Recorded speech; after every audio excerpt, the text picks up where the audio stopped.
Jeffrey Epstein-ний балиар хэрэг ингэж эхэлсэн. Энийг албаар ингээ хувилдааны онол юм шиг харагдуулах гэж хичээгээд байна. Боловсралтай, мөнгөтэй, эрх мэдэлтэй, мэдлэгтэй болох тусам маш аюултай байд юм байна гэж утсан. Би шулмаараа чиний гидсэн дотор байгаа хүүхдүүдэд чинь муу юм хэлгэж чадна шүү гэж хэлсэн байна. За сайн байцгаана уу? Өнөөдөр бүгдээрээ Jeffrey Epstein-ний тухай ярих болно. Тэгээ энэ хүний тухай би ярих гад айгүй олон зүйлүүдийг тэмдэглэсэн, хатгалаад авцсан. Тэгсэн чинь бүр аваарад хизээч нэг бичлэг нь багтахгүй зүйл хаанаас нь эхлэх нь мэдэгдэхгүй. Одоо айгүй их мэдээлэл, айгүй их гэмт хэрэгтэй, айгүй их хувилдаан тэг бүр ингээд сүлдсэн тиймэрхүү байсан. Тэгэд байлуулах цэгцтэй ярихын тулд Jeffrey Epstein-ний тухай баримтат кино болох Filthy Rich гэд Netflix дээр гарч ирсэн 4 ангитай энэ киноны тухай ярих гэж бодож байна. Өнөөдөр бол 2026 он Jeffrey Epstein 2019 онд баригдсан. Тэгээд түүний хэргийн тухай файлууд энэ онд гарсан. Гэтэл 2020 онд одоо баримтат кино гарчсан байгаа байхгүй юу? Тэгээд энэ баримтат кинон дээр тэр хүн яаж баяжсан, ер нь хийн, ямар холбоос үлбэтэй яаж яг гэмт хэрэг үйлддэг байсан, яаж тэр одоо биеэ үнэлэлтийн пирамидын одоо гэмт хэргийн пирамид яаж үүссэн тухай харуулсан, хохирогчт нь хүчирхийллийн золиос болсон нэлээд олон гэрч, тохиолын цагдаа, өмгөөлөгч, хувийн мөрдөгч гэх мэт маш олон хүмүүсийн яриа байгаа. Тэгэд энэ 4 ангийг гялс багцлаад хүрчихье. Тэгэд Filthy Rich гэдэг чинь одоо балиар баян гэж орчуулж болно. Тэгээ Filthy Rich Jeffrey Epstein гэдэг цуврал байгаа. Тэгээ бас Filthy Rich Ghislaine Maxwell гэдэг одоо найз охиныхон тухай бас энэ баримтат кино байдаг. Тэгээ ардаа одоо баримтат киног нь тавьчих. За баримтат кино эхлэхдээ шууд Jeffrey Epstein одоо тангараг өргөж эхэлж байгаа 2012 оны 1 сарын 25-нд баригдсан. Тэгээд ингээ гараа өргөөд одоо би өмнөнийг хэлнэ. Ердөөс худлаа мэдүүлэг өгөхгүй гээд тангараа өргөж эхэлж байна. Jeffrey Epstein-ний бүтэн нэрийг болохоор Jeffrey Edward Epstein.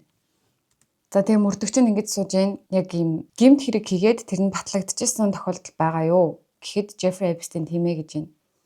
Тэгээ ямар гэмт хэрэг үлдээд одоо тэрэндээ ийм гим буруутай байсан бэ гэсэн чинь биеэ үнэлэгч авсан. Тэгээд насан туршаагүй хүүхдийг бас биеинд үнэлүүлсэн.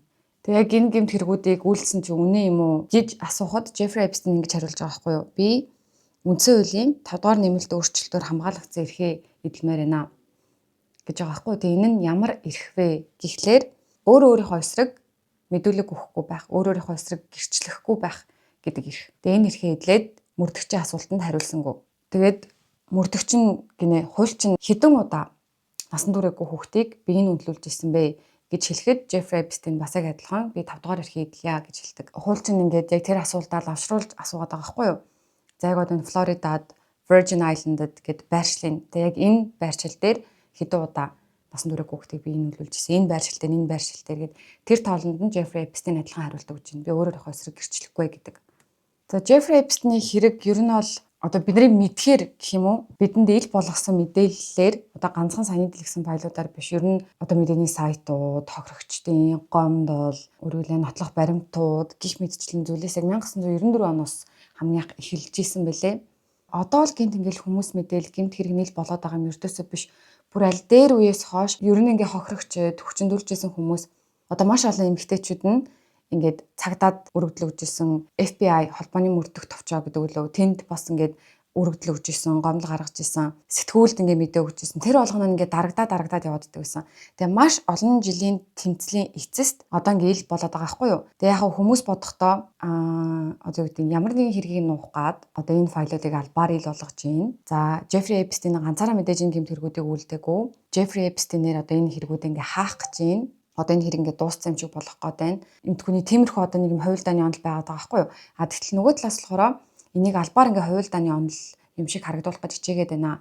Jeffrey Epstein одоо хин энэ одоо файлуудыг дэлэг гэдэг зүйлийг одоо ингээд санаачлав. Яагаад заавал одоо гэж бид нарыг бүгдээр ингээд яг энэ файлууд руу анхаараасаа гэж хүсээд байна. Тэгж яах хооронд цаана тэднэрээ өөр юм хийх гээд байна. Хэдүүл энэ шинэ анхаарч болохгүй шүү гэд нэг юм яваад байгаа шүү дээ. Яг энэ үнэн байх магадлалтай ч гэсэн нөгөө талаас зүгээр л маш олон жилийн тэмцлийн үр дүнд ашиггүй ингэж ил гаргаж байгаа хэрэг бас байж болно. Энд чинь ганцхан хохирогчд биш.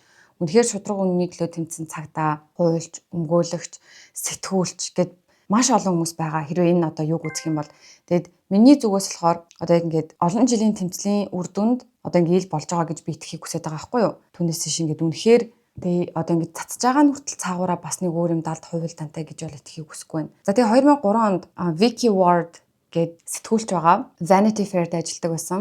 Тэгээ тухайн үедээ Jeffrey Epstein-ийн тухай одоо мэдээ бичих гэжсэн. Тэгээ тухайн үедээ Jeffrey Epstein бол яг 2003 онд гэсэн үг шүү дээ. Яг л одоо Америкийн, Нью-Йоркийн ийм Gatsby шиг тийм баян залуу байсан гинэ. Яг тэр хүний тухай хүмүүс нэгсээ мэдтгүү, яаж баяжсан, юу хийдیں, хаанаас гаралтай юм ч юм уу те. Тэр нь юрдөөсөө ил биш. Гэхдээ маш алдартай, маш баян тийм хүн байсан гинэ. Тэгээд Jeffrey Epstein ч яг тухайн үедээ ч гэсэн ер нь айгүй юм царайлаг залуу байсан гэж байгаа байхгүй юу? Гаднах үзмжээрээ сэтгэл татам одоо мөнгөтэй орлоготой алдартай баян хүмүүс яг одоо Jeffrey Epstein-ийг мэдгүй ингэж байхгүй гэх мэтчлэн. Тэгээд маш олон алдартай хүмүүстэй одоо ингээд хамт байдаг, хамт шоуддаг ч юм уу те хамт зураг авахулдаг, ер нь ингээ хүрээлэн алдартай хүмүүс. Гэхдээ тэр алдартай хүмүүс дунд нь ингээ харах юм бол заяа. Мэдээж Donald Trump-ийн эхнэр Harvey Weinstein энэ залуучин бас хүүхдийн одоо нэмэх 18 кино хийгээд тэгээд баривчлагдаад шорон цусан шүү дээ. Ийм хүнтэй найз байсан. Английн ханхуу Andrew бас хамт байна. Америкийн нэгдсэн улсын 42 дахь ерөнхийлөгч Bill Clintonтэй бас дотн байсан. Тэгээд одоо ганц юм алдартай хүмүүсээс гадна ер нь ингээд салбар болгонд ийм лаг мэрэгчлэтнүүдтэй бас айгүй дотн байсан. Одоо жишээ нь тухайн үеийн айгүй алдартай мундаг хуульч Alan Dershowitz гэх бас нэг хүн байсан байна. Тэр хүнд айгүй дотн. Тэгээд мэдээж одоо ийм хүчрхэг хүмүүсээс гадна юм гоо үзэсгэлэнтэй залуухан охтуудаар дандаа хүрээлүүлдэг байсан байна. Тэгээд тухайн үедээ Jeffrey Epstein гэрлээгүй. Гэхдээ Ghislaine Maxwell гээд найз охинтой байсан. Тэгээд энэ найз охиныхын тухай болохоор би дараагийн бичлэг дээр ярина. Яг тэгэхээр Jeffrey Epstein-ээс ер нь ялгаагүй муухай хүн байгаа. Тэг ингээм хамтд нь холиод ярихаар хитрхи олон юм холигдох гээд байгаа болохоор ер нь бол тус нь ярьсан дээр. Тэг ямар ч гэсэн Jeffrey Epstein-ийн найз охин нь айгүй боловсралтай, айгүй баян айлын, айгүй царайлаг хөөрхөн гоё бийтэй, маш харилцааны соёлтой, бие үнэхээр гоё авч явдаг, айгүй гоё эмэгтэй байсан. Оксфордыг төгссөн. Ер нь бол Jeffrey болон Ghislaine Maxwell гэдэг энэ хоёр хүнийг хинч хараад энэ хоёр Харвардын гаж сунтай, энэ хоёр Харвардын бүтгэн хүмүүс байна.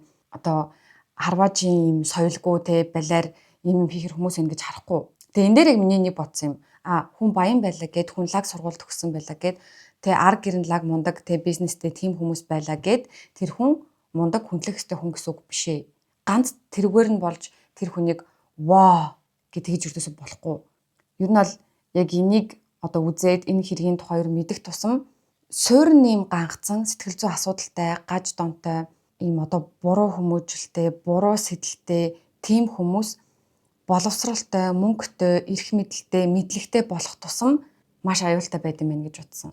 Бүр хорон санаатай, хорон санаагаа айгүй ингээд далдалж чаддаг, хүний тархийг угааж чаддаг, мэдлэг, эрх мэдэл, мөнгө гэдэг зүйлүүд буруу хүнийхээ гарт орохоор асар муу үр дагавартай гэдгийг ер нь ингээ харж болох гэдэг байгаа байхгүй юу. Тэгээд яагаад 2003 онд одоо энэ эмэгтэй ингээд гинт нийтлэл бичих болсон бэ гэхээр ер нь ингээд Gatsby шиг ингээ хэн мэддэхгүй тийм хүн байсан гэж байгаа штэ. Тэгээд тухайд Vanity Fair-ийн одоо яг ингээд редактор нь Graydon Carter гэдэг хүн байсан. Тэгээд энэ хүн болохоор за нэг юм алдартай хүн байгаад байна. Энэ хүний тухай жоохон судалж мэдээд гэж бичмээр байна гэд ер нь ингэж эхэлсэн. Тэгээд Jeffrey Epstein-ийн тухай бичих хэрэг угаасаа мэдээлэл байхгүй байгаа юм чинь одоо энэ сэтгүүлч нь мэдээлэл цуглуулахын тулд эргэн тойрны хүмүүсээс ер нь ингээ асуу штэ энэ хүнтэй ойр ажиллаж үзчихсэн үү? Ойр ажиллаж байсан таньдаг хүн байна уу? Гэт тэгжсэн чинь нэг хүн олсон юм байна. Тэгээд тэр хүн болохоор надад нэг таньдаг хүн байна. Jeffrey Epstein-тэй ажиллаж байсан. Тэгээд тэр хүнд үнэхээр муухай зүйл тохиолдсон. Ингэж эхэлсэн. Jeffrey Epstein-ийн балиар хэрэг одоо нийтэд гарах, хохирогчд шудраг ёсны үр дүнг харах гэх юм уу? Яг тэр хонглын үзүүрт ингээ гэрэлдэж эхэлсэн байгаа байхгүй юу? Сэтгүүлчтэй холбогдоод. Энэ сэтгүүлчтэй холбосон хүн гэж байгаа штэ. Надад ингээд таньдаг хүчндүүлсэн хүн байна. Тэгээ тэрний дүүн бас насан туршаагүй байхдаа Jeffrey Epstein хүчндүүлсэн гэж хэлж байгаа байхгүй юу? Тэгээ магадгүй чи асуувал чамд ярих байхаа гэд. За эхний хохирогч болохоор Maria Farmer гэдэг эмэгтэй байгаа. Зураач тухайн үедээ ингээд зурдаг байсан сонирхлоороо Senior in College гэдэг чинь одоо коллежийн 4-р курс. Тэгэхээр ер нь бол 2021-тэй байсан байгаа байхгүй 2021-22-тэй. Тэгээ 1995 онд төгссөн. Тэгээ төгсөлтийн үеэр одоо юм үзэсгэлэн болд юм байна л да. Төгсөгчдийн одоо бүтээлүүдээр Тэгээд одоо энэ үзэгсэлэнд манай Мария гэдэг эмэгтэй 3 зургаар оролцсон. Тэгээд энэ 3 зураг нь болохоор ингээд бүхэлдээ нэг зураг болно гэсэн үг. Alice in Wonderland гэдэг ийм сэдвтэй одоо 3 анги зураг гэдэг одоо 3 ангит кино гэдэг шиг юм 3 хэсэг зураг гэсэн үг. Тэгээд түүний энэ 3 зураг нь шууд зарагдсан. Тэгээд эхний зургаа болохоор $14,000 зарсан. Тэгээд үлдсэн хоёроо болохоор $12,000 тус зарсан. Тэгээд тухайн үед одоо Eileen гэдэг нэг эмэгтэй байгаа хгүй одоо энэ багш юм уу эсвэл одоо нэг юм оюутнуудаа хариуцсан ч юм уу тэний тийм хүн байгаа хгүй юу. Тэр хүн одоо Maria гэдэг эмэгтэйг Jeffrey Epstein, Ghislaine Maxwell хоёртой танилцуулсан. Юу гэж танилцуулсан бэ гэхээр чиний зургийг маш өндөр үнээр одоо авах юм хүмүүс байна. Чи зураг зарах хэрэгтэй гэж юу нь бол тэгсэн байгаа. Тэгээд Maria хэлж байгаа хгүй би зургууд айлын зарцсан штэ гэсэн чи үгүй чи зараагүй. Зархаа болчих. Чи энэ хүмүүст зар. Ягаад тэгэхээр энэ хүмүүс манай одоо энэ сургуульд манай академид айгүй чухал хүмүүс байгаа. Чи эднэрт зарах хэрэгтэй гэж хэлсэн байгаа байхгүй юу. Тэгээ тэр нь мэдээж Jeffrey Epstein, Ghislaine Maxwell хоёр. Тэгээд $12,000 зураг зарах байжгаад $6,000 энэ хоёр хүмүүст ингээд зураг зарсан байгаамаа. Тэгээд Jeffrey Epstein одоо тэр бүтээлийг худалдаж авчаа ингэж хэлсэн. Битгий санаа зовоо. Тэ? Одоо үн цэнд нь хүргэнэ. Дараа нь одоо чи ингээд одоо алдсан тэр зүйлээ ингээд нөхөж авнаа гэсэн утгатай юм хэлж байгаа байхгүй юу? Чи хэмд ингээд одоо хэмд зарж байгаа ч гэсэн дараа нь бүр илүү ашигтай байна гэсэн утгаар. Тэгээд ямар ч хамгийн анх тэгж уулзчаад хэдэн сар чимээгүй байжгаад дараа нь хэдэн сарын дараа Jeffrey Epstein холбогдоод тэгээд би энд ингээд байр авч байгаа. Тэгээд чи ингээд одоо бараг манаач болгох гэжсэн юм шиг байна заяа. Одоо гэрт хин ирж гин тэр хүмүүстэй ингээд одоо зохицуулна гэх юм уу? Одоо дизайнерууд байна уу, зураачд байна уу? Би одоо энэ байрыг тохируулах хүмүүсийг ингээд зохицуул гэсэн юм шиг байгаа. Тэгж байгаа Jeffrey Epstein тэгээ яванда чамд юу нахагчдаг байгаа юу? Гэр бүл рүү одоо ингээд ороод нь штэ тий. Одоо сонирхож байгаа юм шиг болоод надад Annie гэдэг дүү байгаа. Тэгээ айгүй мухантай ийм дүү байгаа гэд Jeffrey Epstein хэлсэн байна Maria. Тэгээ тухайн үед тэр Annie гэдэг дүү нь 16 настай байсан. Тэгээд манай дүү одоо ингээд сурах хүсэл мөрөөдөлтэй ийм коллежид орох, ийм их сургуульд орох хүсэл мөрөөдөлтэй гэд Maria Jeffrey Epstein хэлсэн байгаа байхгүй юу? Тэгээд одоо дүү нь бас ингээд мэдж байгаа манай хчинд ажгүй ажилтаа болсон, өндөр цалинтай юм ажилтаа болсон. Одоо босс нь мундаг хүн байдаг. Тэгээд одоо Maria дүүдээ ингэж хэлсэн гэж байгаа. Одоо чиний ирээдүйд юм тусалж магадгүй байна гэдгсэн гэж байгаа байхгүй юу? Тэгээд Jeffrey Epstein дүүд нь ийм санал тавьсан гэж байгаа байхгүй юу? Тайланд юм уу Вьетнам руу явуулъя. Тэгээд ингээд чамайг туршлагатай болгоё. Resume гэдэг чинь CV-нд нь одоо нэмэр олноо. Сургуульд apply хийхэд чинь бас ингээд хэрэг болно гэдгсэн. Тэгээд тухайн үед Jeffrey Epstein Peter Eilidh мөнгийг даая гэсэн гэж байгаа байхгүй юу? Тэг мэдээж энэ санал үнэхээр гайхалтай санагдсан шүү дээ. 16 таа охинд ихчт нь ямар лаг хүн бэ? Ийм сайхан сэтгэлтэй хүн гэж байдгаа гэд. Тэг явуулахаас өмнө Jeffrey Epstein энэ охинд ингээд за гурлаа уулзъя гэсэн гэж байгаа байхгүй юу? Одоо Ghislaine Maxwell, Jeffrey Epstein энэ охин 3. Тэг ээж нь ингээд зөвшөөрсөн гэж байгаа. Ээж нь бодохдоо одоо ингээд манай охин Таиланд руу, Вьетнам руу аялах гэж байгаа. Тэг ганцхан манай охин биш. Ер нь яг адилхан ийм оюутнууд тэг одоо өөр ийм apply хийх хүсэж байгаа тийм хүүхдүүд залуучууд ингээд нийлцсэн гэж аялж байгаа. Тэгээ тэнд ингээд бас нэг уулзалт болох юм шиг байна гэж бодоод зөвшөөрсөн байгаа байхгүй юу. Тэгээд New Mexico дахь гэрт нь очиод уулзсан чинь тэнд энэ Анигаас өөр хинч байгаагүй. Ямар ч тэр New Mexico дахь ингээд байшингаа ингээд үзүүлсэн гэж байгаа байхгүй нараа. Манай байшин юм гэх нэг юм тур явсан байгаа. Тэгж жагаад Ghislaine Maxwell буюу найз охин нь чүн массажинд орж ирсэн үү гэж асуусан байгаа. Мэргэжлийн массажинд орж ирсэн үү? Тэгээ Annie үгүй гэсэн чинь Ghislaine Maxwell чи статтай юм аа. Чи одоо анхны юм мэргэжлийн массажа хийлгүүлэх гэж штэ гэсэн байгаа. Тэгээд тэр гэрт ингээ массажны ор байсан. Тэгээ тэр массажны орон дээр Annie гихтүүлээ. Тэгээ би ч массаж хийж өгье гэж Ghislaine Maxwell тэгсэн. Эхлээд хувцсыг танилцуулсан. Мэдээж массаж хийх гэж байгаа юм чи. Тэгээд нурууг нь массажлчаа. За одоо дээш хараад хөвттэй. Дээш хараа хөвтсөн чинь нөгөө одоо дээр нь өмөрцөн байсан даавыг нь доошлуулад Ghislaine Maxwell хөхийг массажлж эхэлсэн гэсэн. Тэр нь гэхдээ тийм массаж юм шиг биш. Айгүй ёс бус байсан гэж байгаа. Тэгээд дээрэс нь тэр массажны өрөөний хаалгаа ингээ онгорхоор өгсөн байсан. Тэгээд тухайн үедээ Annie 16 таа байсан. Тэгээд хаалга онгорхоо байна. Jeffrey Epstein хажуугаар явбал намайг ингээ харахад бүрэн нээлттэй юм байна гэж тухайн үедээ бодсон байгаа. Тэр үе яг аимшигтай байсан ч гэсэн яг хамгийн аимшигтай зүйл нь тэр шөнөө Jeffrey Epstein одоо Annie-г унтчихад орлоо н орж ирснэ. Шөнө унтчихад нь штэ. Би тэрвэрлдмээр байна гэж хэлсэн байгаа. Тэгээд Jeffrey Epstein хүнжил рүү н ороод тэгээд түүнийг оролдож эхэлсэн. Тэгээд хэр удаан оролцсныг бол Annie яг хугацаагаар хэлж мэдэхгүй байх гэсэн. Ягаад тэгэхээр шоконд орсон байсан болохоор санаж байгаа зүйл нь болохоор ингээд шалтак тоочод исэн гэсэн Ани. Би ингээд 0 олох хэрэгтэй нэ, ариун цэврээр орох хэрэгтэй нэ гэж хагаад ариун цэврээр ороод тэг хаалга төгцсөн байгаа. Нью Мексикод 2 том хүнтэй ганцаараа жоох охин. Тэгээд хинт ч хэлээгүй, ээжтэй хэлээгүй, эгчтэй хэлээгүй, найзуудтай хэлээгүй. Тэгээд за энийг мартъя. Одоо удахгүй явах Таиландын аялал, Вьетнамын аялалдаа ингээ гоё төвлөрьё гэсэн байгаа. Джеффри дараа нь Мариятай холбогдоод би чиний ч гэсэн карьерд ингээ тусламаар байна гэж хэлсэн гэж байгаа байхгүй юу. Тэгээ тэр одоо карьерт нь яаж туслах вэ гэхээр юм хувийн байшинд маш том одоо юм байшин эдлэнд хувийн зураачаар авсан гэсэн үг. Одоо тогтчуулах хан дээр нүлгэх зургнуудыг зурах ч юм уу те. Тэгээ тэр байшин болохоор Les Wexner гэдэг хүний байшингийн яг хажууд байсан. Тэгээ тухайн үед Maria Jeffrey Epstein-ээс Les Wexner гэж хин бэ гэж асуухад Jeffrey Epstein болохоор энэ бол миний үйлчлүүлэгч, миний маш дотны найз, бас тэр бомтой. Тэгээд чамд бас айгүй хэрэгтэй хүн ээ. Чамд ингээ ирээдүйд ч айгүй хувь нэмэр олноо гэж хэлсэн байгаа. Тэгээд тэр охин ч тэр шинэ байшин руу нүүж чад угаасаа тэнд ингээ зураг зурах юм чинь тэнд амьдрын штэ хэсэг. Тэдсэн чинь ийм зургууд зураг гэдэг даалгавар өгсөн гинэ. Өсвөр насны охин яг бэлгийн бойжилж явагдаж байгаа охтууд тийм шалдангаар нь зуруулад исэн гинэ. Тэгээд одоо яг артист тийм зураачин хувьд эхэндээ тэр зургууд нь юм ёс бос юутай санагдаагүй гинэ, юм заван ямар нэг юм бэлгийн хүчирхийллийн тийм одоо vibe юутаас мэдрээгүй. Одоо яг уусаа нэг юм одоо шалдан эмхтэй уран зургууд байдаг штэ. Яг тэгж бодож хүлээж авсан. Тэгээд зүгээр усанд орж байгаа эмхтэй ч юм уу те. Эсвэл одоо ингээ шүүгөөний хажууд байгаа эмхтэй одоо эмхтэй чигтэй охины зураг ч юм уу те. Тэгээд зурагныхаа санааг ханаас олдог байсан бэ гэхээр зураг дардаг. Тэгээд тэр дарсан зургаа харж зурдаг байсан гэж байгаа байхгүй юу. Хоёр дүүгээ. Тэгээ нэг өдөр тэр байшинд Ghislaine Maxwell, Jeffrey Epstein хоёр ирээд тэгээ Ghislaine ингэж хэлсэн гинэ Марияд. Jeffrey хөлөө бариулмаар байна гинэ. Тэгээ Мария тухайн үед бодохдоо яа би одоо үгүйгээ хэлчихвэл намайг одоо талархалгүй гэж бодчих үү те. Надад ийм гоё боломж олгож байгаад нь би ингээд баярлаж талархаж хүлээж авахгүй байгаа юм шиг мэдрэмж өгөх үү гэж айсан байгаа байхгүй юу. Ер нь Jeffrey Epstein, Ghislaine Maxwell хоёр шууд ингээл октоотой таараал ингээл хүчндээ лээдэг байсан юм ердөөсөө байхгүй.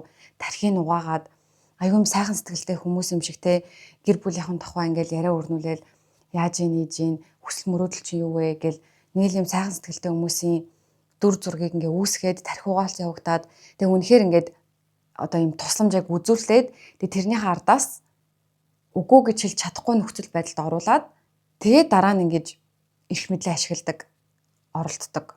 Гэхдээ ер нь бол бүгд ингээ массажаар эхэлдэг.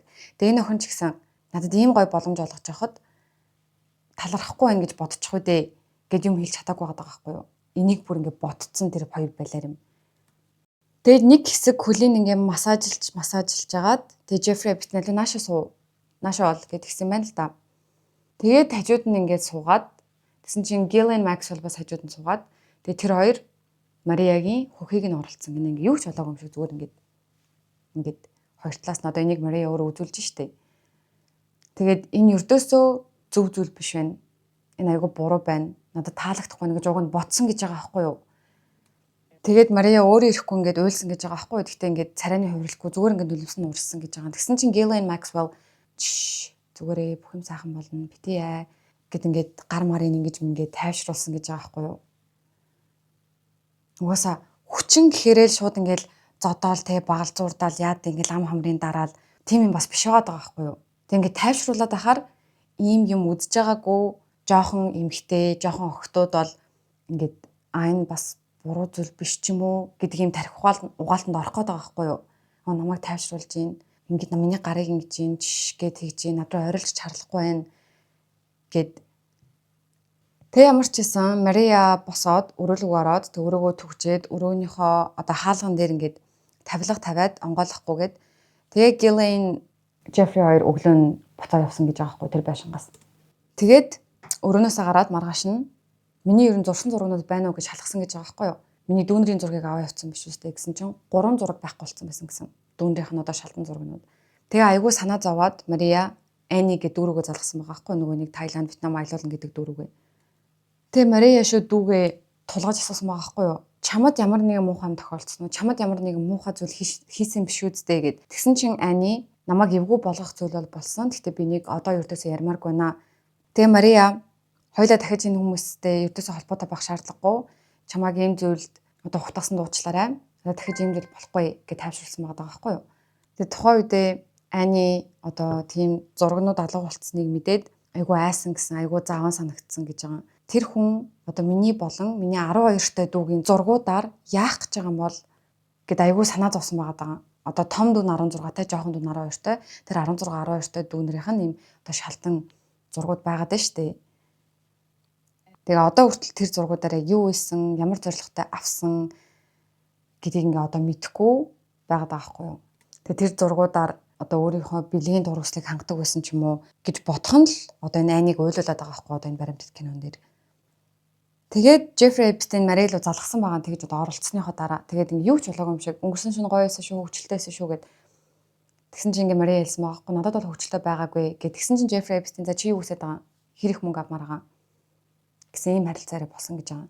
Тэгээ Maria уурлаад зүгээр уцаад тасалсан. Тэгээд Maria тийм бэлгийн хүчирхийлэлд өртчөөд Нью-Йоркийн цагдаад очиж гомдол гаргасан байгаа даа байхгүй юу? Ийм юм болсон. Ингэж оролдуулсан гэд. Тэгсэн чинь Нью-Йоркийн цагдаагийн газраас унаа чи манай одоо харьяанд болсон хэрэг биш вэ штэ гэсэн гэж байгаа. Мариагийн ажиллаж байсан тэр байшин болохоор Ohio'д байдаг. Тэгээд Нью-Йоркийн цагдаа ямар ч энийг ингээ хүлээж аваагүй байгаа. Манай газар нутаг дээр болоогүй гэд. Тэгээд чиний энэ одоо гомдолчин Ohio'д болсон, дүүгийн гомдол Нью Мексикод болсон. Тийм болохоор чи FBI-д одоо гомдол гаргах хэрэгтэй. Бид нар яаж чадахгүй гэсэн байгаа. Тэгээ Maria мэдээж FBI руу холбогдоод бүх нарийн ширийн гомдлуудаа илээд дүүгийн яасныг хэлээд өөрийг нь яасныг хэлээд Jeffrey Epstein, Ghislaine Maxwell гэд овог нэртэй гомдол гаргаад тэгсэн чинь тэр гомдлыг хүлээж авсан хүн ингээ үнэхээр өөртөө итгээд энэ хэргийг шийдэх юм шиг тухайн үед байсан гинэ мэтгэл найдартай. Тэгсэн чинь ердөөсөө эргэж холбогдоогүй, эргэж залгаагүй ингээ тагч болсон гэж юм.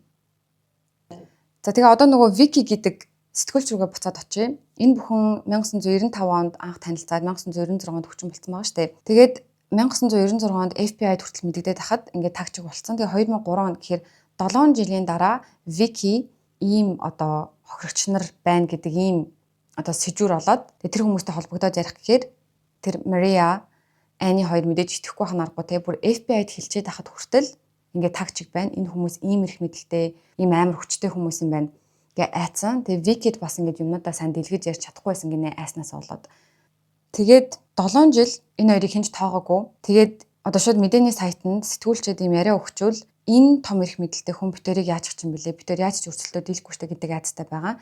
Тэгж жагаад гэр бүлээрээ ярилцаж жагаад за яриг гэдэг шийдвэрт хүрээд тэгээд Vicky дүүтэй ярилцсан байгаа. Annie-тай.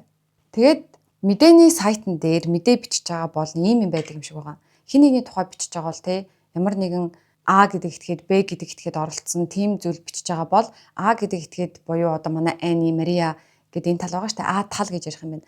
А талын одоо болсон явдлын үнцэг байгаа шүү дээ. Энийг бичснийхаа ардаас Б талд заавал үзүүлдэг юм байна. Fact check буюу яг ийм юм болсон юм уу? Чиний үнцэг юу юм бэ гэдэг зүгээс одоо нийтлэхээс өмнө. Тэгээд Annie-гийн ярьсан, Maria-гийн ярьсан тэр бүх зөвлөд дээр бичсэн нийтлэлийг Jeffrey Epstein-д үзүүлсэн чам мэдээж тэр хүн өөд ийм юм болсон маа гэж хэлэхгүй шүү дээ. Jeffrey Epstein ингэж хэлсэн байгаа. Наад хоёр эмэгтэй чинь надад ухаангууд дурлцсан байсан юм аа. Сохроор бүр дурлцсан. Тэгээ уурандаа юм хийж гин гэж хэлсэн байгаа. Надад тоогдог болохоор наад хоёр чинь надаас ингэж өгшөө авч гинэ гэж хэлсэн байгаа. Тэгээд одоо Jeffrey Epstein-д харуулсан юм болохоор Vicky-г сэтгүүлж байгаа шүү дээ. Тэгээ Jeffrey Epstein өөрийнхөө үнцгийг ингэж хэлсний гардаас Vicky-д ингэж хэлсэн байгаа. Чиний одоо ингээ хоёр А Б гэдэг талын сонссон үнцгийг нийлүүлээд бичсэн нийтлэл чинь надад таалагдахгүй бол гэд ингээд сөрдүүлсэн байгаа. Тухайн үедээ Vicky жирэмслээд удаагүй хоёр ихэр тээжсэн. Тэгээ Jeffrey Epstein чи хаан төрөх юм? За хаан төрөх чинь надад хамаагүй дээ. Би Нью-Йоркийн бүх төрөх имлэгийг одоо хаана байдгийг мэднэ, бүх төрөх имлэгийн эмч нарыг мэднэ, бүгдийн танин захирлуудыг бүгдийг мэднэ. Хаан төрөх гэж байгааг чинь би асуудалгүй олж чадна. Тэгээд надад бас таньдаг шулан байгаа. Төрөх дээрээ тулаагүйсэн ч гэсэн те эмнэлэг дээр очиагүйсэн ч гэсэн би шулмаараа чиний гидсэн дотор байгаа хүүхдүүдэд чинь муу юм хэлгэж чадна шүү гэж хэлсэн байгаа. Хинтээ айдхан сонсогдож байна. Квандек Бушинбаев. Тэнд Салтанат Нукяноваг зодож алчаад сандлан дээр ингээ хөвтүүлээд байж исэн байж эмч рүү биш хувийн мэрэгч төлөгч рүүгээ залгасан байгаа шүү дээ. Энд ингээд манай ихнэр битэр жоох муудалцаад одоо ингээ ухаанг байгаад нэ яах вэ гэд. Тэгээ тэр мэрэгч төлөгч нөгөө наа чи унтж байгаа босоод ирээ гайг болно гэж хэлсэн байгаа. Jeffrey Epstein таньдаг шулан байгаа. Хүүхдүүдэд ч муу юм хэлгэнэ. Jeffrey Epstein болон одоо энэ гэмт хэргийг ингээ хамтран үйлддэг хүмүүс эдний тухай бүр заваан сурахад бүр зөндөө байсан заяа. Эднийг багцалж ярих уугүй юу сайн мэдэхгүй байна. Зүгээр жишээ дуртахад л Jeffrey Epstein-ийн нэг мөнгө угаадаг тийм одоо балиар бохир гүйлгээгээ хийдэг дансныхаа нэр болохоор Bell гэдэг нэр заяа.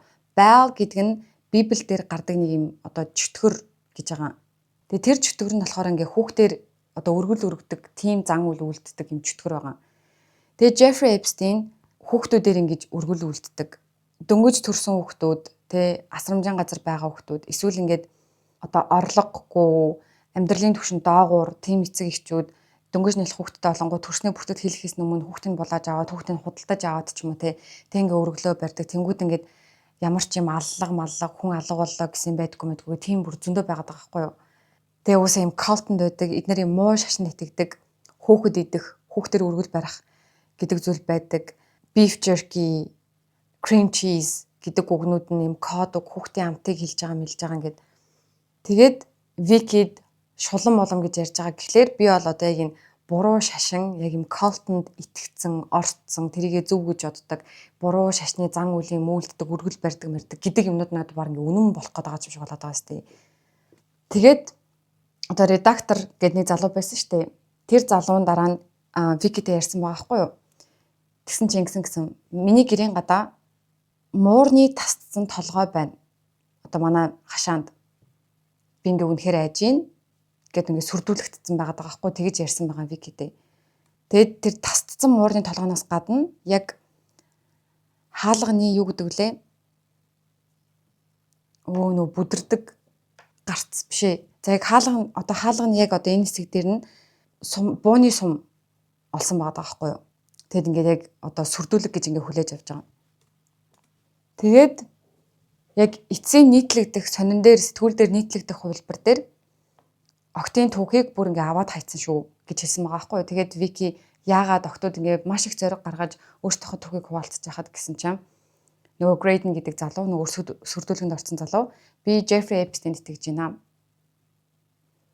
Гэт тэр одоо сэтгүүл дээр гарсан мэдээ нь болохоор зүгээр л Jeffrey Epstein бол ийм лаг мундаг залуу молоо энэ шинэ баян хүн хинбэ гэсэн ийм нийтлэл болж хувирсан байгаа. Тэгээ Вики тэр сэтгүүлийг харчаад шууд гудамжинд увилсан гэж байгаа. Энэ их зориг, энэ их золиос яг юуны тулд, энэ их ажил, энэ их цаг хугацаа яг юуны тулд. Үнэхээр тийм байгаа зү. Тэр хоёр охиноос маш их зориг гаргуулж тийм яриа авчаад нэмэр болчихъя гэд үнэхээр чин сэтгэлээс ичсэн чинь Vanity Fair-ыг худалдаад авсан гэдэг ч байгаа байхгүй энэ Вики. Jeffrey Epstein Vanity Fair-ыг худалдаад авсан. Одоо ахвал өгсөн мөнгөөр худалдаад амын таглалцсан гэд. Тэгээ Annie Maria хоёр эгчдүү хоёр яг тэр сэтгүүлийг харчаад talented Jeffrey Epstein буюу одоо авьяаслаг Jeffrey Epstein гэдэг энэ гарчигтай тэр мэдээг харчаад тэр хоёр ингэж бодсон гэж байгаа. Ийм л хүчтэй хүн юм биш үү?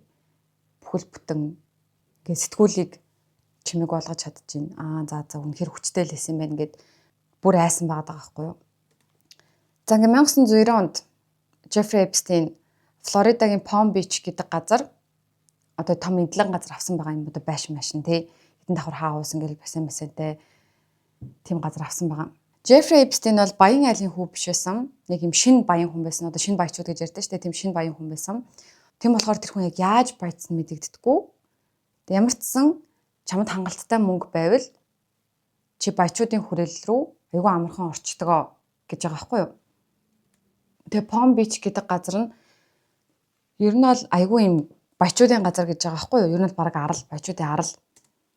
Тэгээ тэр баячуудын одоо арал гэж ярьчих л да. Энэ болохоор айгүй хамгаалагдсан, айгүй нууцлалтай байдаг гэж байгаа. Ер нь бол дандаа баян хүмүүс байдаг болохоор. Тэгэд ийм одоо нууцлагдмал хин хүснэ нь орж ирч чадахгүй те ийм байгаа нь яг одоо тэр арлын баячуудад нь угаас айгүй тухтай гоё байдаг гэсэн гинэ таатай.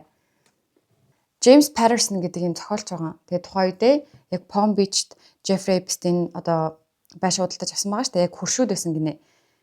Тэгээ яагаад Jeffrey Epstein ийш ирснийг бол мэдэхгүй байна гэдэг ч байгаа байхгүй юу. Би Jeffrey Epstein яг үндэ мэддэггүйсэн ямар ч сан айгүй баян. Тэгээд Palm Beach-т ийм бараг 20 сая долларын үнэтэй байшин авж гин. Яг яаж баяцсныг бол би бас мэддэггүй байсан гэж байгаа байхгүй хөршин. Palm Beach-т 20 саяын байшинтай байхаас гадна Нью-Йоркт бас юм аюул том одоо бас байшинтай байсан. Бараг барилгатай гэрн гэж зүгээр нэг 3 давхар барилга байгаа байхгүй юу. Парист бас аюул том байртай, Карибын тэнгист аюул том хувийн аралтай, 2% нисдэг онгоцтой. Тэгээд тухайд Трамп ч гэсэн аюул баян хүн байсан. Бас Нью-Йоркт ингээ байртай. Тэгээд бас Palm Beach-т одоо юм харш гэж баг хэлж болно шүү дээ. Орд харш гэдэг тийм бас Palm Beach-т тийм орд харштай. Тэр нь Mar-a-Lago гэдэг нэртэй. Тэгээд Donald Trump-ийн Mar-a-Lago гэдэг орд харшт нь бас аюул хөдөлгөг болдог. Тэрэнд нь Jeffrey Epstein зөндөө очдог. Тэр ингээ хамтдаа зөндөө ингээ харагдчихсэн үнүүд ингээ байгаа. Тэгээд Donald Trump болохоор Jeffrey Epstein-ийн тухай ингэж хэлжсэн. Би Jeffrey Epstein-ийг одоо аюул 15 жилийн турш мэднэ. Үнэхээр гоё залуу. Тэр яг над шиг үзэсгэлэнтэй эмэгтэйчүүдэд дуртай. Тэгээ ихэнх үзэсгэлэнтэй эмэгтэйчүүд нь аюул юм залуухан охтууд байдаг гэж Donald Trump хэлсэн байгаа байхгүй юу? Над шиг юм жоохон үзэсгэлэнтэй эмэгтэйчүүдэд дуртай гэд. Угаасаа хоёр найз адилхан сонирхолтой байж ижил нийлнэ гэдэгт би бол итгэдэг. Jeffrey Epstein-ийн тийм балиар зүйл хийдэг гэдгийг мэдэхгүй байна гэж яаж утсан байхгүй л ах. Тэгээ Palm Beach гэдэг нь өөрөө тийм айгүй том газар биш, маш жижигхэн газар. Ер нь яаж иж байгаа л бие биенийхээ тухай мэдэх нь зайлшгүй. Бүгд бие биенийхээ тухай мэдчихэдэг, шинэ ховж бүгдийг мэдчихэдэг гинэ. Тэгээд ялангуяа Jeffrey Epstein-ийн гэрт нь ямар нэгэн болохгүй зүйл болоод байна да гэдгийг мэдэхгүй байхын аргагүй гэж юм. Ер нь бүх хөршүүд. За тэгээд одоо энэ баримтат кинон дээр айгүй чухал үүрэг гүйцэтгэж байгаа хүн болохоор Michael Ritter. Энэ хүн болохоор Palm Beach-ийн цагдаагийн дарга байсан хүн. 2001 оноос 2009 он гэхэр чинь 8 жилийн турш цагдаагийн дарга байсан хүн. Тэгээ 2001 онд хамгийн анх энэ залуу Jeffrey Epstein-тэй танилцсан гэж байгаа байхгүй. Тэгээ Jeffrey Epstein нүүжээрээ дуудаагүй. Тэгээ цагдаагийн газар дээр нь очиод одоо цагдаагийнхан даргатай ингээд танилцаад тэгжээс 80 equipment гэхэрч одоо багаж тоног төхөөрөмжний юм хандив өгсөн гинэ. Тэр одоо хандивт өгсөн зүйл нь $100,000 үнэлэгдэх үед тийм зүйлүүд байсан гинэ. Цагдаагаа худалдаж авч штэ ер нь бол.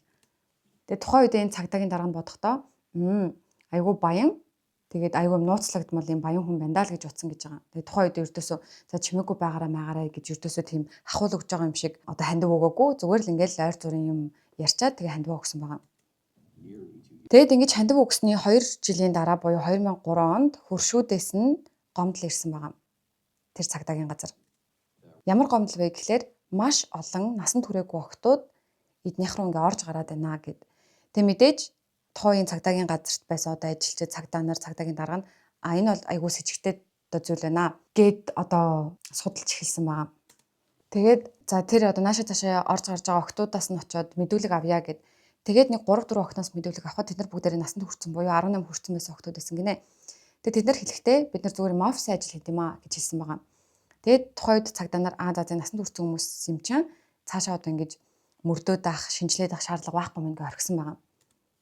Тэгээд 2005 онд буюу дахиад 2 жилийн дараа нэг жоохон охины ээж нь Palm Beach-ийн цагдаагийн газар руу залгаад одоо дуудлага өгсөн байгаа. Төрсөн охин нь биш, дагвар охин байсан. Тэгээд 2-3-7 хоногийн өмнө манай дагвар охин ингээд сургууль дээрээ нэг юм одоо зодоонд орцсон. Тэгээд $300 ингээд дээрэндүүлсэн юм шиг байгаа. Тэгээ чи яаж $300 яахаараа чиний биед $300 байт юм бэ гэд шалгаасны эцэст тэр охин хэлсэн байгаа байхгүй. Palm Beach дээр нэг юм баян ах байдیں۔ Би тэр ахт массаж хийж өгөөд ингээд цалин авсан юм а гэж хэлсэн байгаа. Тэгээд тэр эмэгтэй одоо ээж нь цагдаа дуудлага өгсөн байгаа байхгүй. Тэгээд ганцхан массаж хийхгүй хэрвээ эхлээд массаж хийдэг гэж байгаа. Тэгээ хэрвээ тэр охтууд ингээд таалагдах юм бол тэр охтуудаа үлдээгээд тэгээд бүр илүү юм хийлэгдэг гэсэн гэж байгаа байхгүй юу. Одоо охиноосоо шалгаасаар гам мэдсэн. Тэгээд ингээд дуудлага өгсөн байгаа. Тэгээд тэгсэн чинь ингээд ээж нь та нарт өөр юм дуудлага ирсэн үү гэсэн чинь манад юм дуудлага ирээгүй. Тэгээд энийг цаашаа одоо мөрдөх хэрэгтэй байна гэсэн байна. Тэгээд ээжээс нь асууж байгаа байхгүй юу. Танай охин чинь одоо ирээд мэдүүлэг өгөх боломжтой байна уу гэдэг тэр охиноос мэдүүлэг авсан байгаа. Тэгээд тэр охин тухайн үедээ 14 настай байсан. Тэгээд энэ бэлгийн харилцаанд орсон байгаа. Palm Beach дээр байдаг нэгэн баян залуугийн гэрт. Тэгээд тэр хохирогчоос за яг аль байшин юм бэ? Хаана очиж одоо чи ингээ массаж хийжээ дараа нь бэлгийн өвчргөлд өртчихвөө гэд. Тэгээд тэр охиноор залгасан чинь тэр нь Jeffrey Epstein-ийн гэр байсан. Тэгээд мэдээж ингээ мөрдөх ажиллагаа эхлэе. Тэгээд тухайд бас нэг цагдаа байсан залуу Тэгээ одоо болохоор одоо 2020 онд энэ киноагдаж хахад тэр хүн өөд болсон байсан. Тэгээ тэр цагдаа нь болохоор энэ охиноос гадна өөр маш олон хохирогч байгаа гэд хохирогч нарыг олоод холбогдоод ингээ мэдүүлэг авч ийсэн байна. Тэгээ тэр мэдүүлгийн ханаг бичлэгнүүд байна бас. Тэгээ тэр хохирогч нь Стефани гэдэг нэг охин байна. Царайг нь нууцсан. Тэгээд одоо асууж ин цагдаа нь. За Жеффри Эпстейнтэй яаж танилцсан бэ гэсэн чи найз нь танилцуулж өгсөн гэж байна. Тэгээ 2 жил орчмын өмнө гинэ. Тэгээд одоо Стефани гэдэг охин 2 жил орчмын өмнө гэхээр 17 та байсан байна. Юу хийх гэж гэрт натсан бэ гэсэн чи ингээ массаж хийх гэж гэрт натсан гэж байгаа байхгүй. Тэгээ бас нэг өөр хохирогч Heather гэдэг нэртэй охиноос цагдаа нь асууж байна. Массаж хийж явах үед Жеффри Эпстейн чамаас дотор хуцаа тайл гэж асуусан уу гэсэн чинь Heather тийм ээ гэж хариулж байна. Бас нэг Susan гэдэг охины мэдүүлэг. Массаж хийж явах үед Жеффри Эпстейн альчуураа ингээд авсан. Одоо альчуураар бие ороодсон байж байгаа тэрийг аваад тэгээ Жеффри Эпстейн өөрийгөө оролдож эхэлсэн байна энэ охины хажууд. Тэгээ ер нь бол охтуудын яг тухайн үед тэр цагдаа Rackery гэдэг залуу байсан баха. Тэр залуугийн цагдаагийн олсон хохирогч нарын мэдүүлэг нь бүгд ер нь адилхан байсан. Массаж хийх гэж утсан бага хэмжээний мөнгөөр цалинтай болно те. Одоо нэг карманы мөнгө олно гэд тэгж жагаад эхэндээ массаж хийж жагаад сүүлдээ Жеффри Эпстейн оролцсон эсвэл өөрийгөө оролцсон хувцас тайлсан, охтуудын хувцсыг тайлуулсан гэдэг байгаа байхгүй юу. Тэгээд ингээ мөрдлөг явуулж эхэлсэн байгаа. Тэгсэн чинь ингээ нэг хохирогч нь өөр хохирогчийн тухай одоо өөр хохирогч байгаа гэж мэдүүлээд тэр хохирогч нь дахиад өөр хохирогч байгаа гэж мэдүүлээд тэгэл хормын дотор хохирсон хүмүүсийн тоо бүр ингээ үржигдээдсэн гэж байна. Тэгээ нэг охин нь үхэх гэж байгаа юм шиг санагдсан одоо айсан гэсэн үг гэж бас хэлж байна. За тэгээд ингээд одоо мөрдөх ажиллагаа хохирогчдыг олох ажиллагаа чинь ингээл нэлээд сар үргэлжилж байгаа шүү дээ 2-3 сар. За тэгж жагаад Мишель гэдэг эмэгтэйг олсон. Тэгээ Мишель гэдэг эмэгтэй одоо тэр Susan Heather гэдэг охтууд болохоор яг тухайн үеийнх нь мэдүүлэг нь байгаад одоо баримтат кинон дээр бол ороогүй. Харин Мишель гэдэг эмэгтэй бол одоо том болчоод энэ баримтат кинон дээр бас ороод одоо ингээ яриа өгч байгаа юм бол.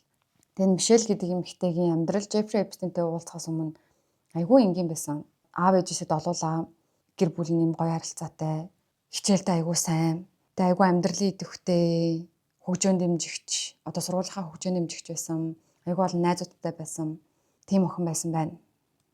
Тэгээ яаж Жеффри Эпстейнтэй танилцсан бэ гэсэн чинь ангийнхан охин нь за чи Christmas-аар ингээд мөнгөтэй болмоор байна уу? Нэг юм хөгшөө хахад массаж хийгээд 45 минутын турш массаж хийгээд $200 авах боломжтой юм ажил байна. Тэгээд энэ Мишель зөвшөөрсөн байгаа. Тэгээд тухайд 16 таа байсан. Тэр хоёр охин ч ингээ Жеффри Эпстейний гэрт нэрсэн байгаа даахгүй юу? Тэгээд тэр найз нь тэгж хэлсэн байгаа Мишельд. Хэрвээ хэнийг нь чамаас хиттэй вэ гэж асуувал 18 таа гэж хэлээрэй. Гэтэ чамаас асуухгүй л ах л та. Гэтэ хэрвээ асуувал хэлчихгүй юу. Гэтэ асууна гэсэн үг биш ээ гэсэн байгаа даахгүй найз нь. Жеффри Эпстейн 53 оных. Тэгээд яг одоо дуудлага ирж мэрсж эхэлсэн нь ер нь бол 2003 он байгаад байгаа шүү дээ. Тэгээд тухайн үедээ Жеффри Эпстейн 50 настай байсан. Тэгээ жоохон охтуудаар массаж хийлэгдэг 14-тэй, 15, 16, 17-тай охтуудаар. За тэгээд Мишель найзтайгаа тэдний гэрэл ороод байжсэн чинь Жеффри Эпстейн тэднийг ухтаж аваад тэгээ зааж өгсөн гэж байгаа. За энд лошн байна, тос байна. Миний хөлийг тослох бол эдрийг ашиглаарай гэж мэгээд тэгээд Мишельд чи ямар үзэсгэлэнтэй юм бэ гэж хэлсэн байгаа. Тэгээд тухайн үед Мишель өөрийгөө одоо би юм сургуулийн хөөрхөн охин шүү гэж өдөөс тэгж боддггүй байсан. Тэгээд хин нэгэн хүн намайг ингээд хөөрхөн гоё гэ магтаад эхэлсэн чинь гэдэг одоо магтаал гоё санагдсан ба штэ. Тархин угааж байгаа байхгүй юу? Итгэлийг ингээ олж аваад. Тэгээ Жеффри Эпстейн Мишелийг ингээд ташаанаас нь бариад ингээл нааш цааш эргүүлсэн гэж байгаа байхгүй ингээл биеийг харж маргаал. Тэгж жагаад өмдөө тальчих, дотор өмдөө тальчих, дотор хувцаа тальчих гэдгсэн байгаа. Тэгээ тэр охин одоо Мишель гэдэг охин үгүй гэж хэлж чадаагүй, зүхтаж чадаагүй, айсан. Тэгээд одоо ийм баян байшинд, ийм том байшинд амьдарч байгаа ийм баян хүн буута байвал яах вэ? Би үгүйгээд хэлээд зүхтаар бол яах юм гэд айгүй айсан байгаа. 16 таа байсан охин. Одоо нэг ингэдэж штэ. Одоо ямар нэг юм хүчингээ охирогчдаг эмэгтэй хүнийг ялангуяа үгүй гэж хэлсэн юм уу? Үгүй гэж хэлээгүй л штэ. Эсвэл 16 таа харагдаагүй, жоохон охин шиг харагдаагүй гэдэг иймэрхүү шалтгаар айгүй охирогчийг буруутгаад нөгөө үйлдэлсэн тэр хэрэгтнийг айгүй өмөрдөг. Тэгээ 2005 онд өгсөн мэдүүлэг дээр ингэж байгаа байхгүй юу? Тэр хүн ингээ миний гоёыг илсэн. Одоо ингээд эмзэг эсгүүдийг нь илсэн. Ингээ хүрээдсэн ёс бусаар. Тэгээ яг тэр тэгж явахдаа өөрийгөө бас оролдоодсэн гэж байгаа байхгүй 16 таа ингээ мэдүүлэг өгч явахдаа. Биш 18 таа мэдүүлэг өгч байгаа шүү дээ 2 жилийн өмнө нөхөн юм болсон гэж ярьжсэн гэхээр. Тэгээ тэгж оролдож дууссныхаа дараа альчаараар өөрийгөө ороод Мишельд $200 өгсөн гэж байгаа юм. Тэгээ Palm Beach ч одоо ингээд хоёр талтай байна л да гүүрний наан цана гэдэг. Гүүрний нэг талд нь ингээд одоо маш баян хүмүүс байдаг. Гүүрний нөгөө талд болохоор баян хүмүүс байхгүй, юм лаг одоо юм гоё байшин маш ердөөсөө байхгүй, нурцсан, эвдэрсэн байшингууд байдаг. Айгүй хар тамигчид гэмт хэрэгтнүүд байдаг. Ер нь айгүй асуудалтай тийм хороолоос ингээ хүүхдүүд ингээ авчираад тэнгууд нөгөөд ингээ айгаад аавж дийлж чадахгүй байх ч юм уу. Эсвэл өөртөө ямар нэгэн байдлаар бэлгийн хүчрхийлд өртөжсэн ч юм уу те. Эсвэл ингээ мөнгө төгрөгийн асуудалтай. Яг тийм охтуудыг ингээ авчирч массаж хийлгэх зорилгоор ингээ хүчинтчээд мөнгө өгөөд амын таглаад чимээгүй байлгаад тэгээ найзаагаа авчираарэ гэд ингэж мингээд дараагийн охирогч Шона гэдэг нэг эмэгтэй байгаа байхгүй юу. Тэгээ нэг эмэгтэй найз нь эднийг гэртэрээд хоёулаа хамт иш явчаад ирья гэж гуугаад тэгээ хамт явсан юм байна. Тэгээд энэ Шона гэдэг охины аав ээж нь айгүй асуудалтай, ээж нь хар тамхинд донтцсон байсан. Энэ охин 2 жил гэрээсээ зугтсан. Энэ охины аав нь 3 таа байхад нь шоронд ороод 10 таа байхад нь гарч ирсэн. Тэгээд гарч ирчээд аав нэг юм найз охинтой байсан юм байна л да. Болсон юм байна. Тэгээд тэр найз охин ч гэсэн юм асуудалтай. Тэгээд тэр найз охин нь бас ингээ хүүхдүүдтэй. Тэгээд одоо шоронгоос гарч ирчээд нэг 12-той байсан гэж байгаа байхгүй гарч ирчээд нэг 2 жилийн дараа аав нь найз охинтойгоо нийлчээд 3 настай хүүгээ үхтлэн зотод алдсан гэж байгаа байхгүй юу. Ийм аимшигын гэр бүлд байдаг байсан юм жоох охин байна. Энэ Шона гэдэг охин. Нүдэн дээр нь ээж нь төрсөн хүүгээ аав нь дагвар хүүгээ зодоод алдсан байгаа даа шүү дээ. Тэгээ энэ охин гэрээсээ зугатаад тэгээд эмээ нь ашгүй ач охин өөрийнхөө нэр дээр авч чадсан. Тэгээ анхны охин Жеффри Эпстинтэй уулзахдаа 14-тэй байсан байна. 2005 онд гэрчүүдээс ингээ мэдүүлэг авсан байгаа шүү дээ. Тэгээд Шона гэдэг охин болохоор 2002 онд 14-тэй очиж исэн байна. Тэгэхээр 2002 онд ямар ч юм сэжүр байгаагүй. 2001 онд цагдаа нарт хандив өгсөн. 2003 онд хөршүүд гомдол гаргасан. 2002 онд энийх оцсон байгаа. Бас нэг найз нь дагуулад очсон. Тэгэд ингээд ер нь найз нь ингээд гуухаар охтууд ингээд явцдаг штэ хамт хамт. Тэгэл ингээд явсан байгаа байхгүй юу. Тэгээ гүрний нөгөө талд ингээд гарсан чинь юм хувийн хүлэг онгоц, усан онгоцнууд байсан маш том байшин, хизээж харж байгаагүй машинууд хизээж төсөөлж байгаагүй тийм зүйлүүдийг ингээд харсан гэж байгаа байхгүй юу нөхөн Шона гэдэг охин. Тэгээ найзтайгаа Жеффри Эпстийн гэрлөө ороод тэний өрөөл ороод тэгээ Жеффри Эпстийн уцаар ярьж орж ирсэн гэж байгаа байхгүй зүгээр хай гэжээ. Тэгээл зүгээр уцаар ярьж байхдаа ингээд тэр массажны хооронд дээр хөвтээд тэгээд найз нь хэлсэн байгаа Шонад. За хоёлаа одоо энэ хүнд массаж хийж өгнө гэд. Тэгээд яг массаж хийх гэжсэн чинь нөгөө найз нь хоёлаа одоо хуцаа тайлах хэрэгтэй гэж хэлсэн байна. Тэгээ Шона би хуцаа тайлах хэрэгтэй юм уу те бас гэсэн чинь тийм ээ хоёлаа бүх хуцаа тайлах хэрэгтэй гээд тэгээ 14-тэй хоёр охин бүх хуцаа тайлаад тэр хөгшин 50-тай залууд массаж хийж өгсөн байгаа байхгүй юу. Тэгээд тэр найз нь массаж хийж дуусчаа за би одоо явлаа. Чи үлд гэдгсэн байгаа. Тэгээд Шона би энд үлдэх юм чи ягаа явах гээд байгаа юм гэдгсэн чинь найз нь зүгээр шууд ингээ хаа явцсан гинэ. Тэгээд Жеффри Эпстийн Шонагаас чи хэдэн настай юм гэд асуусан чинь Шона айгаад 15 таа гэж хэлсэн юм байна л да. Уг нь 14-тэй байсан 15 таа гэж хэлвэл одоо юу гэдэг өө чи том болцсон охин байж тээ гэж бодоод тавиад явуулах байсан гэж бодсон байгаа. Тэгээд тэгсэн чинь өртөөсөө тийм болоогүй гинэ. Тэгээд 15 таа гэдгийг сонсоод за 15 таа мó гэдгснээ за цээжин дээр одоо надад логшн төрхэд надад массаж хийх миний хөхтний толгойг чатгаараа чанга чимэх гэж хэлсэн байгаа заяа. Тэгээд энэ охин бүр гайхаад юу болоод байгаа юм бэ? Би яагаад ийм зүйл хийх ёстой вэ? Би 14-тэй би ингээд одоо охин биеэрээ байгаа. Энэ яг ертөөсөө энгийн зүйл биш ээ гэх тэгээд тэгсэн ч гэсэн айсандаа ингээд одоо тэр зүйлийг ингээд хийсэн байгаа даахгүй одоо ингээд хөхний толгойг чимэхэд. Тэгээд Жеффри Эпстийн дууссан гэж байгаа. Тэгээд тэнд мөнгө байгаа тэр мөнгнөөс ав гэж хэлсэн юм байна. Тэгээд альчраар өөрийгөө орочоод гараа явсан гинэ. Тэг гэртээ ирээд байжсэн чи яг хэр хугацааны дараа мэдхгүй эдний гэрлөө хүн залгаад тэгээд танаа гэрлөө такси явуулцгаана таксиндаа суугаад Жеффригийн түрээд ир гэж хэлсэн байгаа. Тэгээ өөрөө юу ч хэлээгүй. Тэгээ энэ охин 14-тэй байгаа штэ тэг тухайд бодохдоо ингэсэн байна. За би эднийд очивол дахиад илүү мөнгө авах юм байна гэж бодсон байна. Тэгээд надад ертөөсөө мөнгө байгаагүй надад мөнгө хэрэгтэй байсан. Тэгээд одоо мөнгнөөс олж явсан байна штэ очсон байна штэ дахиад. Тэгээд тухайд энэ охин буруу болохгүй амар байна муухай байна гэдгийг мэдчихсэн ч гэсэн тэгэж хэлэх зориг нь хүрдэхгүйсэн гинэ.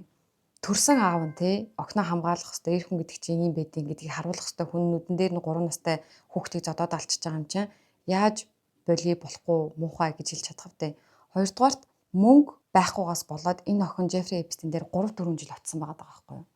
14-тэй. Тэгээд бас нэг ийм одоо сэтгэл зүйн эмч, сэтгэл зүйч ярьж байгаа. Одоо ийм хүмүүс яаж хохирогчдоо сонгодог вэ гэхлээр ер нь бол ар гэрийн боломжгүй хамгийн түрүүнд санхүүгийн байдлыг хардаг гинэ. Тэгээд гэр бүлийн байдлыг хардаг гэж байна. Тэгээд гэр бүлнийх оролцдоггүй, хүүхдэд тоодоггүй.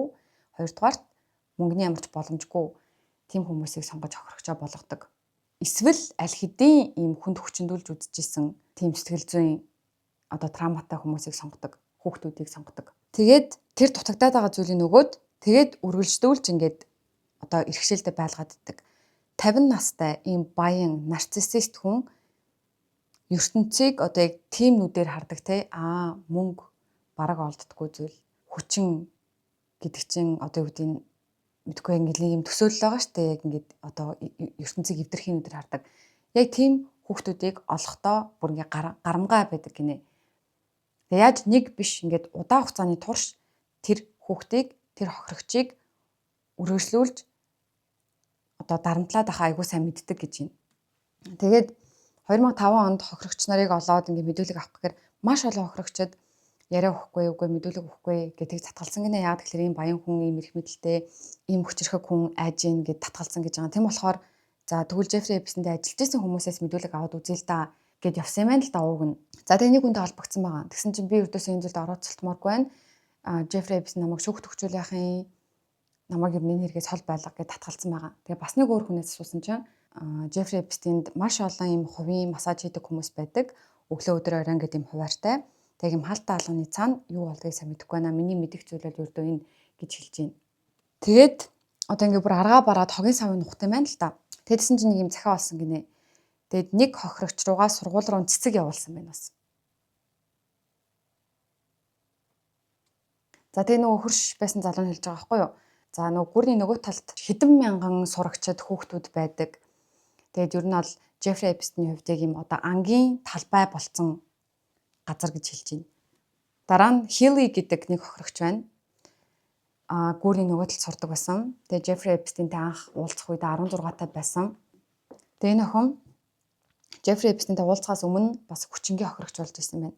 21 настай залууд хүчээр хийлүүлж ирсэн байна. Тэгээ тэрнээсээ болоод хинт ч хэлж чадахгүй ийм хог шиг мэдрэмж аваад тэгээд харт амиг хэргэлдэг болсон, маш их уудаг болсон, өвс татдаг болсон. Зүгээр л ингээ алга болохыг хүсэж исэн гинэ. Одоо тэр аимшигын зүйлээс болоод яаж Жеффри Эпстейнтэй танилцсан бэ гэсэн чинь дахиад найзаараа дамжуулж танилцсан. Ер нь бүгд найзуудаараа одоо дамжуулж танилцсан байгаа даа. Тэгээ тэр охин ингээд нэг хүн массаж хийгээд одоо $200 цалинтай ийм ажил байна хийх үү гэд тэгсэн байгаа. Дахиад яг адилхан санал тавьсан. Тэгээд энэ охин найзтайгаа гэрт нь орсон чинь хамгийн их анхаарлыг татсан зүйлүүд хан дээр байсан зургууд гинэ. Маш олон шалдан зургууд, маш олон шалдан хөшөөнүүд, тэгээ маш олон хүүхдүүдийн зураг байсан гинэ. Энгийн биш. Одоо зүгээр юм хүүхдүүдийн зураг биш. Зүгээр айгүй ёс бус тийм хүүхдүүдийн зургнууд айгүй их байсан гэж байна. Тэгээ массаж эхлэхдээ зүгээр энгийн массажийг эхэлсэн. Тэгээ дараа нь ингээ оролдож эхэлсэн гэж байгаа байхгүй юу. Тэгээд энэ Зэний эмэгтэйг бас бүслэхийнээс доошоо оролдож эхэлсэн гэд бас 2005 онд өгжсэн мэдүүлэг дээрээ тэгж ярьж байна. Тэгээ нөхөн ууг нь татгалзсан юм байна. Үгүй. Би ингэж оролдуулмааргүй байна гэдгсэн чинь Жеффри Эпстейн зойлголоо. Гэтэ чамд ингэж оролдуулах тийм өөр октод найзууд байгаа юу? Хэрвээ тэднийг авчрах юм бол би чамд $200 өгье. Тэгээ тэр охинд ч бас $200 өгье гэж хэлж ирсэн байна. Одоо биеийн үнэлтийг ингээд зуучлаад байна шүү дээ. Хүний гараар могоо бариулж байна гэсэн үг. Тэгээ гол нь ингэж байгаа байхгүй юу? Чи хэрвээ өөр охин олж ирэх юм бол би чамайг хүчнэхгүй гэж хэлээд байгаа байхгүй юу? Түүнээс ч сайн дураар өөр охин авчраарай биш. Одоо шууд нэг юм өртөө мэдрэмжинд оруулаад байж тархинь угаагаад за би чамайг хүчиндэж чадаагүй одоо чи надад өөр охин олж хэрэгтэй болгоно. Ээжтэй би чамаас $200 өгнө штэ. Тэр охинд ч бас $200 өгнө гэд ингээд тархинь бүр ингээ угаагаад ингээ сэгсрээд тэгээд цагдаа нөгөө асууж байгаа 2005 оны мэдүүлэг дээр чамайг тэгж дагуулж одоо авчирсан найз чинь бүхний тухай мэдчихсэн үгсэн чинь тэр найз одоо бүгдийг мэдчихсэн. Тэгээд цагдаа за чи Жеффри Эпстейнд хэр удаа ажилласан бэ гэсэн чинь 1 жилийн турш ажилласан. 1 жилийн турш Жеффри Эпстейнд охин олж ирдэг байсан гинэ. Тэгээ нөхөн хэлж байна. Би бараг 24 охиныг Жеффри Эпстейнд олж ирсэн гэж байгаа байхгүй юу.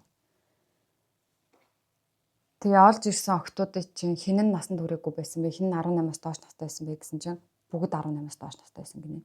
Тэгээ гол нь одоо энэ охиныг дагуулж ирсэн өөр найз нь байгаа шүү дээ. Тэр охин ч гэсэн өөр охтуудыг дагуулж ирсэн. Тэгээ одоо энэ нэг бүр ингээд яг пирамид байгаа зү. Нэг охин нэг найзаагаа дагуулж ирнэ гэж байхгүй олон найзуудыгаа дагуулж ирнэ өөрөөр өдөр. Тэр найз нь өөрөө хүчндүүлнэ, эсвэл өөр охиныг хүчндүүлнэ. Тэгэд ингээд тараад тэг хохирогчдын тоо ингээд бүр тоолж барангүй их. Тэгээ энэ охин яаж одоо тэр ажлаа хийдэг байсан бэ гэхээр найзуудаагаа дагуулж очдог. Тэгээ өрөөлөө нь оруулснаа өөрөө гарч аваад тэгэд ингээд гадаа хүлээждэг. Тэгээ Жеффри Эпстейн гарч ирээ. Тэгээ энэ охинд мөнгөний өгдөг. Тэгээ мөнгөний өгтөө зөвөр өгчихгүй. За чамаар юу байна да? Хичээл сургууль нь яаж ийн, гэр бүл нь яаж ийн гэд ингээ яриа өрнүүлдэг байсан гинэ. Тэгээд одоо найз шиг мэдрэмж төрүүлэхийг хүсдэг. Тэ чиний амьдрал чинь яаж ийн гэж гэдэг надад чухал шүү гэдэг тийм мэдрэмж өгөхийг хүсдэг байсан гэж байгаа байхгүй юу. Тэгээ нөхөн 2005 онд ингээ хэрэгээ хүлээн зөвшөөрч байгаа шүү дээ. Би Жеффри Эпстейнд ингээ охин дагуулж ирдэг. Бараг 24 охин дагуулж ирсэн. Бүгдээрээ насны хүрээгүй байсан. Тэсний бас нэг өөр одоо цагтаа орж ирээд мөрдөгч цагтаа хуйлт ч юм уу тэ орж ирээд чи бүр шууд ингээ гэмт хэрэг хийсний хүлээн зөвшөөрчлөө шүү дээ. Чиний дагуулж ирсэн нэг охин ч бүр 14 байсан. Чиний хийсэн одоо энэ гэмт хэрэг чи 2 дугаар зэргийн юм одоо юм хүнд гэмт хэрэг байна гэд ингээ хэлсэн байгаа байхгүй юу. Тэгээ тухайн үедээ одоо энэ 2005 онд ч энэ охин ингээ хэрэг хүлээж байгаа шүү дээ. Тэгээ нөгөө хэд нөө чи ингээ гэмт хэрэгтэй юм байна, юм байна, тийм байна гэж харцаж байхад энэ охин шууд ингээ уйлж эхэлсэн. Тэг ингэж утсан гинэ. Надтай яг ингээд Жеффри Эпстейний баруун гар юм шиг те би тэр хүний баруун гар нь тэгэд ингээ айгүй их одоо юм гэмт хэрэг үлдсэн юм шиг надтай яагаад ингэж харцаад байгаа юм бол намайг дагуулж ирсэн охин тэгвэл бас гэмт хэрэгтэн штэ. Би ч гэсэн хохирогч штэ гэж ингээ бодсон гэж байгаа байхгүй юу. Би баруун гар нь биш штэ гэд. Тэгээд намайг зуучлсан охин ч гэсэн өөр хэнийг нөх охиноор зуучлуулсан. Тэр охины ч гэсэн өөр хэнийг охин зуучлсан. Тэд нар яахын тэгвэл яг энэ бүх охтуудыг зуучлсан хүн ганцхан би юм шиг гэн охин тийм мэдрэмж авсан гэж байгаа байхгүй юу. Тэгэд энэ эмэгтэй маш олон жилийн турш өөрийгөө гин буруутаагаар мэдэрсэн, айгу муухайгаар мэдэрч исэн гэж байна. Тэгээ одоо тэгэхээр болсон. Яагаад тэгэхээр би 16 таа байсан. Тэр хүн том хүн, тэр хүн насанд хүрсэн хүн, тэр хүн буруу зүйл хийсэн. Тэр хүн тархи угаалгаж надаар буруу зүйл хийлгүүлсэн гэдэг нэмэгтэй ярьж байгаа байхгүй юу. Одоо би ингэж өөрийгөө буруутгахмааргүй байна гэд. Би тэр хүнийг буруутгахмаар байна гэд. Тэ нөгөө сэтгэл зүйч хэлэхдээ ингэж байгаа байхгүй юу. Одоо тэр зуучилдаг байсан охтууд нь бас хохирогчд. Жеффри Эпстейн тэдний тархийг үнэхээр сайн угаасан, дутагдж байгаа зүйлүүдийг нөхсөн. Одоо яг юм новшин амьдралд байгаа охтууд байгаа шүү дээ, тий. Тэр охтуудыг тэр амьдралаас нь татаж гаргаж ирэх юм шиг итгэл найдварыг өгж өөрийнхөө балиар зүйлүүдийг хийлэгдэг байсан гэж хэлж байгаа байхгүй юу. Тэгээд цагдаа нар бид нар Жеффри Эпстейний гэрт нь орох хэрэгтэй. Энэ хүн өөрийгөө баригдахгүй гэдэгт ингээ үнэхээр итгэлтэй байгаа. Тэгээд одоо Жеффри Эпстейнд бид нар одоо энэ хүнийг мөрдөж байгаа шүү, шалгаж байгаа шүү гэдгийг мэдэгдэж өртөөсөө болохгүй гэдэг уг нь тэгж ажиллаж исэн байна. Хэрвээ мэдгчүүл юм устгах чинь одоо нүгэж явчин, зүхт чинь, эрх мэдлээ ашиглах чинь ч юм уу те. Тэгээд 7 сар энэ хэргийг ингээд одоо энэ хэрэгтэй зууралцсны эцэст гэрийн нэгжих юм зөвшөөрөл аваад нэгчгэр болсон юм байна. За ингээд эхний анги нэг иймэрхүү. Яг одоо ингэж ярьж байгаа гол зорилго нь одоо хүнийг уншиж сураасай гэж бодсон би. Одоо тархи угаалт ингэж явагддаг юм байна. Хин нэгэн чиний тархийг заавал одоо бэлгийн хүчирхийлэлээр биш те өөр ямар нэгэн байдлаар одоо тархиж угааж одоо мэдгүйг чинь далимдуулж чамаар юм хийх гэж дутагдж байгаа зүйлээ чи өгөх гэж ингэж байгаа бол энэ бол буруу зүйл гэдгийг ингэж таних мэддэж сураасай гэсэн зорилгоор хийж байгаа. Тэгээд хин нэгэн баян байлаа гэд хин нэгэн чамтай ингээд найс харьцлаа гэд тэр хүн одоо үнэхээр чамд санаа зовж байгаа гэсэн үг өртөөсөө биш. Хин нэгнийг баянгаар нь хин нэгнийг одоо мэдлэг боловсралтай мундаг лаглаг хүмүүстэй нийлдэг ингэдэг тэгтгэхэр нь өртөөсөө дөгөн зүтэж болохгүй. Гэтэ ер нь бол 2 3 4 дугаар анги дээр бүр аимшигын балер юмнууд бүр зөндөө байлээ. Тэндээс нь гол нь суралцах юмнууд бүр маш их байлээ. Хэрвээ ямар нэгэн байдлаар иймэрхүү гэмт хэргийн хохирогч болж байгаа бол одоо ингээд одоо энэ дэр чи ингээд харагдаж штэ өөртөө буруутгадаг ингээ амьдралаа алддаг гэмт хэргийн бэлгийн хүчирхийллийн золиос болсноосоо болж хар тамхинд донддаг, уудаг, ийдэг ингээд алга болохыг хүсдэг, найзуудаас ингээ холддог ч юм уу те. Эднэр нь ингээ буруу гэд иймэрхүү байдлаар ингээ ойлгохыг хүсвэл айгүй одоо нэмэр болохоор бас зүйл байгаад байгаа байхгүй юу. чи ганцаараа биш. Зоригтой байх хэрэгтэй. Чиний талд зогсох хүмүүс байгаа, чиний үгэнд итгэх хүмүүс байгаа. Тэгээд энэ дээр бас одоо том хүмүүс үзэхэд ч гэсэн хүүхдээ яаж харьлах ёстой, яаж анхаарч явах ёстой, санхүүтэй байна, мөнгөтэй байна гэдэг ямар том зүйл юм бэ те гэдэг бас ингээ ойлгуулж өгч байгаа байхгүй юу. Бүр ингээд бүр тансаг үсгдэггүй маа гэхэд ер нь хүүхдтэй болж байгаа бол мөнгөтэй л байх хэрэгтэй. Аав ээж гэр бүлийн байдал хүүхдийн амьдралд бүр ингэж амар нөлөөлж шít. За тэгээд ер нь бол анги болгоноор нь ингэж тус тусны хийдөө.